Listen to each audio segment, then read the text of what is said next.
Student जी, मैं आपको कुछ दिखाने वाला हूँ। स्टार्टिंग में आपको कुछ भी समझ नहीं आएंगे, देखने और सुनने के बाद कुछ भी समझ नहीं आएंगे, ठीक है। थोड़ा धैर्य रखिएगा। हाँ, देखिएगा, ये हमारे पास 2017 का क्वेश्चन है, इंटरमीडिएट का है, 12th फिजिक्स का क्वेश्चन है। अभी तक आपको कुछ भी समझ नहीं आया होगा, ठीक है। इस वीडियो का टारगेट क्या है, इस वीडियो का भूमिका क्या है, ये सब आपको कुछ भी समझ नहीं आया होगा।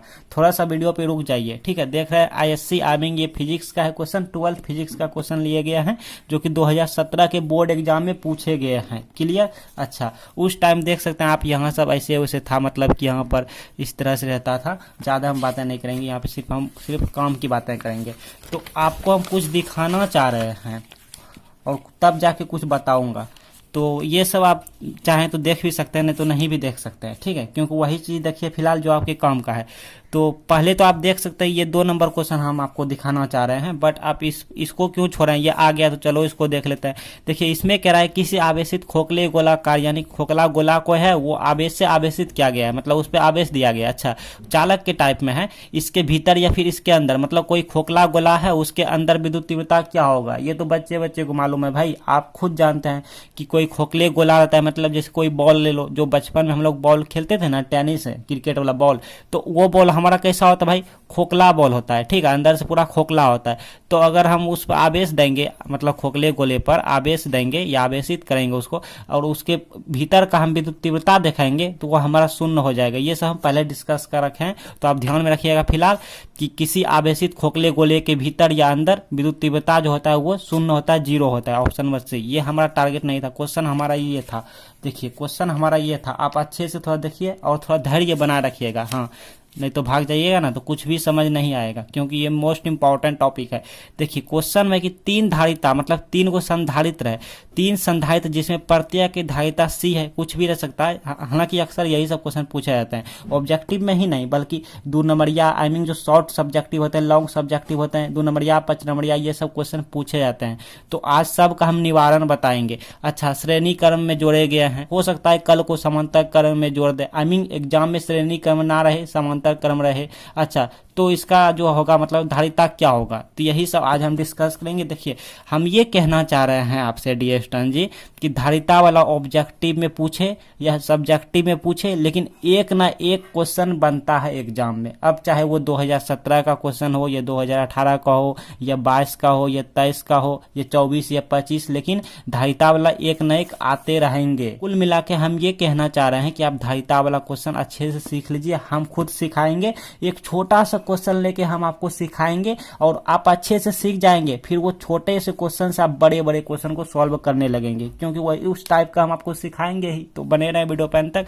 पहले हम इसी क्वेश्चन को देखते हैं, ठीक है, अच्छे से सिखाएंगे आपको। हाँ, क्योंकि सीखना है। बहुत सारा स्टूडेंट क्या करता है, ऑब्जेक्टिव रट लेता है, ओ इसका सी होगा, रट लिया, सोचेगा यही नहीं। सीख लीजिएगा ना तो 2 नंबरिया में काम आएगा, 5 नंबरिया में कल को क्वेश्चन आ जाए तो भी आप अच्छे से बना पाएंगे। इसीलिए सीखना बहुत जरूरी है। हम बार बार रिपीट करते रहते हैं, सीखिए सीखिए। मैथमेटिक्स को तो हम सिखाइए देते हैं, अब फिजिक्स में भी रहे हैं अब ना। तो चलिए देखते हैं। क्वेश्चन कह रहा है 3 संधारित्र जिसमें, अच्छा क्वेश्चन पढ़ते जाइए, बनाते जाइए, नहीं तो भूल जाइएगा। तो चलिए डी स्टूडेंट जी सीखिए, हम अच्छे से आपको सिखाएंगे। हाँ, तो पहले देखिए, क्वेश्चन पढ़ते जाना है, काम करते जाना है। नहीं तो आप सोचेंगे नहीं पहले एक बार क्वेश्चन पढ़ लेते हैं तब करेंगे, तो हो सकता है आप भूल भी जाएं, ठीक है। लेकिन आप कीजिएगा, आप में एक्सपीरियंस आ जाएंगे इस वीडियो को देखने के बाद, ठीक है। हाँ, तो हम आपको सिखा रहे हैं, इसलिए हम पढ़ते जाएंगे। जैसे 3 संधारित्र, अच्छा संधारित्र कैसा होता है भाई, संधारित्र का जो संकेत होता है, जो सिंबल होता है वो इस टाइप का होता है, ठीक है। और प्रतिरोध का कैसा होता है, इस टाइप का होता है। तो यहाँ पे संधारित्र कह रहा है,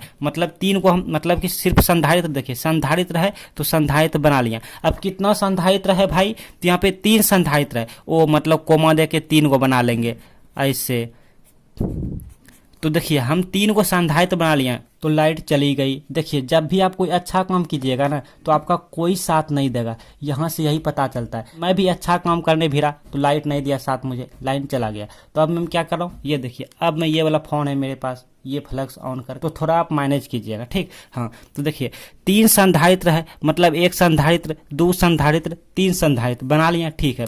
जिनमें प्रत्येक की धारिता सी है, अच्छा मतलब प्रत्येक की जो इसका कैपेसिटी होता है, जो इसका क्षमता होता है वो दिया हुआ है 3, अच्छा सॉरी सी, सबका सी दिया है, सब का सी दिया है, सब का सी दिया है। कैसे मालूम किया कि सब का दिया है? क्योंकि यहाँ पे कह रहा है कि प्रत्येक, समझ रहे हैं, प्रत्येक की धारिता मतलब सब की, जितना है सब का। तो यहाँ पे टोटल कितना है भाई? तीन गो ना है जी, 1 2 3, तो एक यहाँ पे 3 कह रहा है तो 3, तो प्रत्येक की धारिता सी है, 1 2 3, तो सब की धारिता सी है। क्लियर, यहाँ तक क्लियर। अच्छा, श्रेणी क्रम में जोड़े गए हैं। अच्छा, मतलब कि इन सब को श्रेणी क्रम में जोड़ दिया गया है, तो जोड़ दीजिए। श्रेणी मतलब होता है सीरीज, देखिए यहाँ भी लिखा होगा, यहाँ पे मतलब सीरीज में रखा गया है। तो अब कोमा हटा के इन सबको हम मिला देते हैं, ऐसे मिला दिया, ठीक है। तो ये हो गया हमारा श्रेणी क्रम में जुड़ा गया। और समांतर में पैरेलल कैसा होता है भाई? ऐसा होता है पैरेलल, अगर रहता तो इस तरह देते हैं, मतलब समांतर क्रम में देते हैं और सबको इस तरह से जोड़ देते हैं, मिला देते हैं। लेकिन हमारा यहाँ पे श्रेणी में है तो सबको मिला दिए, ठीक है। हाँ, तो चलिए क्लियर। अच्छा, परिणामी धारिता का मान मतलब कुल धारिता का मान मतलब टोटल का मान क्या होगा? तो देखिए हम आपको बता रहे हैं कि यहाँ पे पहले श्रेणी क्रम का देखेंगे। श्रेणी क्रम का सूत्र क्या होता है भाई? श्रेणी क्रम का सूत्र जो हो जाता है वो हो जाता है 1/c हो जाता है। लेकिन यहाँ पे c जो है, ये c क्या है? तो ये हमारा परिणामी धारिता है, किसमें? श्रेणी क्रम का है। तो श्रेणी क्रम को हम सीरीज s से डिनोट करते हैं, सीरीज, तो यहाँ पे s ले लेते हैं। इतना बराबर हो जाता है formula 1/c1 plus 1/c2 plus 1/c3 plus dot dot होते रहता है। अब ये c1 c2 c3 क्या है भाई? तो ये c1 का मतलब हो गया पहला धारिता, c2 का मतलब हो गया दूसरा धारिता, मतलब कह रहे हैं 3 धारिता। कल को कह दे कि यहाँ पे 5 धारिता, तब तो वही हुआ पहला धारिता, दूसरा धारिता, तीसरा धारिता, चौथा धारिता, पांचवा, जितना रहेगा, ठीक है। तो अब बात कर लेते हैं यहाँ पर एक समांतर का भी लिख लूँ। चलिए समांतर ने तो यहीं पे हम समांतर आपको एक लिख के दिखा देते हैं, नहीं तो चलिए इसको पहले पूरा कर लेते हैं, ठीक है। तो 1/cs इक्वल टू, अब अब c1 का मतलब क्या हुआ? पहला धारिता। तो पहला धारिता का मान क्या है? पहला धारिता का मान है c, ठीक है। कितना है? c, तो इसके जगह पर अब c1 नहीं बल्कि c लिख देंगे, ठीक है। अगर पहला धारिता का मान 2c रहता तो यहाँ पे 2c लिखते हैं, अगर 3c रहता तो 3c लिखते हैं। लेकिन ये सब ना रहने की वजह ओनली यहाँ पर c है तो खाली c लिख दिया। अच्छा, प्लस है तो प्लस 1/c2 का मान कितना है भाई? c2 का मान है c, तो यहाँ पे c लिख देंगे। प्लस 1/c3 का मान कितना है भाई? ca है, तो यहाँ पे c लिख दिए। तो अब आप नहीं सॉल्व कर पाएंगे जी। देखिए तो 1/cs इक्वल टू, ये सब का भिन्न के जोड़ जो हम बचपन में पढ़ाई क्या करते थे, आई मीन सिंप्लीफाई करेंगे तो नीचे तो हो जाएगा भैया ca और ये सब ऐड हो जाएगा 1 जोड़ 1 जोड़ 1, इस तरह। तो कुल मिला के 3/c हो गया डियर स्टूडेंट जी। तो अब देखिए हमको क्या चाहिए? हमको चाहिए, आप देयरफॉर दीजिए, ठीक है। हमको चाहिए क्या? कुल धारिता चाहिए। किस पर? श्रेणी क्रम पे चाहिए, ठीक है। श्रेणी क्रम पे हमको, तो ये cs इक्वल टू निकालना होता है जब भी, ठीक है। भूल से भी इतना आंसर नहीं छोड़िएगा। cs इक्वल टू निकालेंगे तो इसको पलट देंगे तो ये भी पलट जाएगा। मतलब यहाँ पे हमारा इस टाइप का 1/cs। मेरा वीडियो जरूर बड़ा होता है लेकिन अच्छे से सीख जाते हैं स्टूडेंट जी सब, हाँ, क्योंकि हम ज़्यादा थोड़ा बकते हैं ना।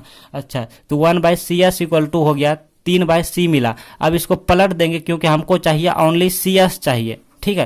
तो इसको हम ऊपर कर दिए, 1 नीचे आ गया, हमारा 1 नीचे आ गया, लिखना कोई ज़रूरी नहीं था, ठीक है। हटाओ 1 छिप गया, पलट दिए तो ये ऊपर चला गया, ये 3 नीचे आ गया, तो c/3 ये हमारा आंसर हो गया, जो कि आपके ऑप्शन में आप देख सकते हैं शायद। देखिए ऑप्शन नंबर सी होगा, c/3। आपके एग्जाम में जितने भी क्वेश्चन श्रेणी क्रम से रहेंगे आप अच्छे से बना पाएंगे, बिकॉज आप अच्छे से यहाँ पे सीख गए हैं तो आप एग्जाम में अच्छे से परफॉर्म्स कर पाएंगे। अब हम समांतर क्रम वाले आपको सिखा देते हैं और फिर यहाँ पे आपको बताएंगे n पदों वाला, ठीक है, हाँ, वो भी बता देंगे, सब कुछ क्लियर कर देते हैं। तो देखिए कितना छोटा क्वेश्चन लेके हम आपको सिखा दिए, समझा दिए। अब जितने भी रहेंगे ना श्रेणी क्रम वाले, चाहे यहाँ पे 5 संधारित्र में क्यों ना जोड़ दिया जाए या फिर जितना रहेंगे, और हो सकता है यहाँ पे सी है सब का मान, तो आपके एग्जाम में सब का सी ना रहे, अगर रहे 2c 3c 5c, तो इसी तरह यहाँ पे रख दीजिएगा c1 का मान 2c 3c 5c, तो आप इसी तरह बना पाइएगा। और लास्ट में ध्यान दीजिएगा कि 1/cs इक्वल टू निकल के आता है रिजल्ट,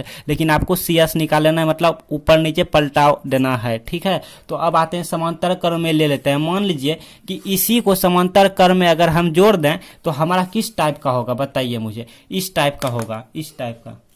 देखिए इस टाइप, पहले तो 3 गो लेंगे, एक गो ले लिए फिर 2 को लेंगे, अब यहीं पे कोमा देख ले सकता है, ठीक है। तो हमको पहले पता है समांतर क्रम में जोड़ना है, तो इसी टाइप का लेते हैं, इस टाइप का, और सबको हम ऐसे करके जोड़ दिए, ठीक है। ऐसे करके सबको तार है एक तरह से मान लीजिए, जोड़ दिए। और एक छोर इधर निकाल भी सकते हैं या नहीं भी निकाल सकते हैं, ये कोई जरूरी नहीं था निकालना। और सब का मान कितना है, CA है सब का मान, ठीक है। हाँ, तो इसका फार्मूला क्या होता है भाई, इसका फार्मूला तो और इजी है, ठीक है। तो C तो होबे करेगा तुल्य धारिता यानी कुल धारिता, अब बराबर। लेकिन यहाँ पर हम कैसे जानेंगे ये श्रेणी क्रम में है कि समांतर क्रम में है, तो जानने के लिए समांतर का इंग्लिश हो जाता है पैरेलल, तो यहाँ पे P दे देंगे। अगर श्रेणी रहता तो S दे देते हैं सीरीज, ठीक है। और ये क्या होता है, सब C1 plus C2 plus C3 plus dot dot dot इस तरह होते जाएगा जितने भी रहेगा। लेकिन श्रेणी में क्या होता है, बटे में हो जाता है, 1/C1 1/C2 इस तरह। लेकिन यहाँ पे खाली सीधे में हो जाता है, मतलब, ठीक है।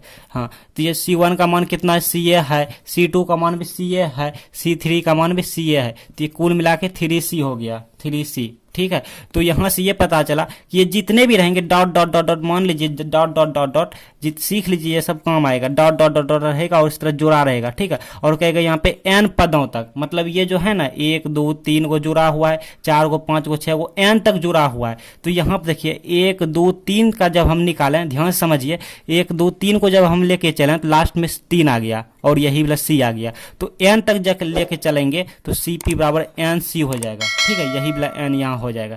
तो ये रहा समांतर क्रम की बात किया हम, जो कि ऑब्जेक्टिव में आएंगे। और श्रेणी क्रम की अगर बात करूं, डियर स्टूडेंट जी, मान लीजिए ये डॉट डॉट डॉट डॉट बहुत सारा रहता और 3 तक है जी, 5 रहता, 6 रहता, या 10 या 12 या n तक रहता, तो n तक रहता मतलब कि NC तक रहता, ठीक है। इसके आगे क्या है, मतलब कुछ भी नहीं, चलो छोड़ो, ज्यादा नहीं ध्यान दे। तो n तक अगर रहता तो हमारा इस तरह डॉट डॉट डॉट फार्मूला हो जाता। हमारा फार्मूला क्या हो जाता, हमारा फार्मूला जो होता 1/CS इक्वल टू जो आता हमारा, वो आ जाता n/C आ जाता, सॉरी n/ देख लूँ मैं, n/C, यस n/C आता।